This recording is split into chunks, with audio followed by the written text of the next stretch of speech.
those 13 postseason games? Yeah, it was. I mean, it was a lot of fun, and it was great to get the city and the fans buzzing again for Oilers hockey, and I think there's definitely a lot to look forward to heading into next year, and I know the fans feel the same way, and obviously there's a lot more expectation moving forward and heading into next year, and so as a player going into next year, it's very promising and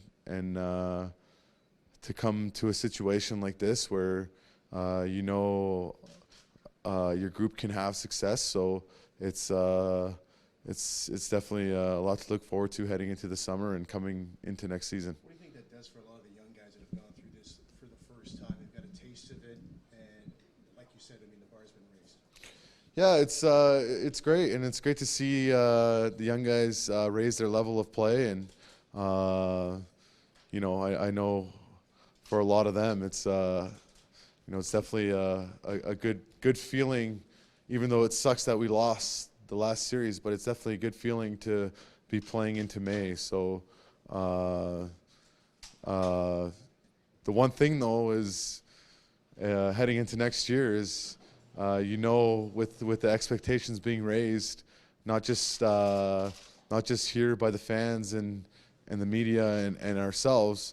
The expectation is raised throughout the league, and you're not going to be surprising teams anymore. So we need to expect everyone's best game when they come into Edmonton, and that's going to be the challenge heading into next year. Is he kind of excited about the lure that the Oilers have kind of created for potential free agents now? Is that something that you're? Yeah, for sure, and I think with this rink and with this team, I think players definitely want to be a part of this team, and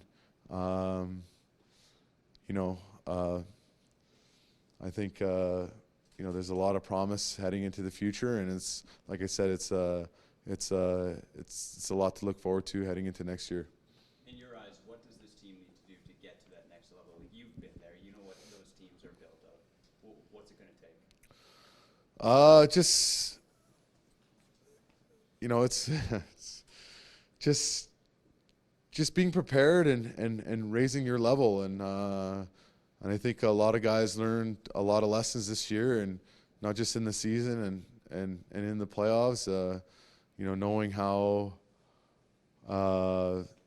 you need to play, and knowing how you need to prepare, and knowing that you need to bring your best every night to have success. And we had it for a majority of the season here this year. So and getting to the second round, we know what it takes now to get there, and we know that we need to give a little more to move on. And I think our team game and buying into the system, we did a good job of that. And I think if we keep going and do a little more of that, it'll help us take that next step. Todd spoke about how he felt kind of midway at the three-quarter point, you became like an Edmonton Oiler, like you felt emotionally attached to the team. How much easier will next year be for you right from the get-go, coming in year number 2, knowing the city, knowing the players, feeling more comfortable? Is that a factor in just how you play on the ice? Yeah, for sure. It's just knowing what to expect and just being comfortable with the situation is helps with a lot of things. And there was a lot of unknown coming into this season, with a new group, all new teammates, new coaching staff, new city, all that type of stuff. So first time playing in a Canadian city, so there was a lot of things that were unknown for myself heading into this season. And I think it took a little bit for me to kind of find my way and embrace being an Oiler throughout this year. But heading into next year, knowing what to expect, there's definitely a lot more confidence from my end coming into next year. How much, or what's the noticeable difference for you? And you played in a hockey market in Boston, Original 6, but what was the biggest difference being in a Canadian market? Not, to be honest, not much. The pressures are all the same. It's, it's more so. There's always the internal pressure, and I think that's something that I focus on more than anything is focus on your teammates and your coaching staff and the people in the internal part of a hockey team and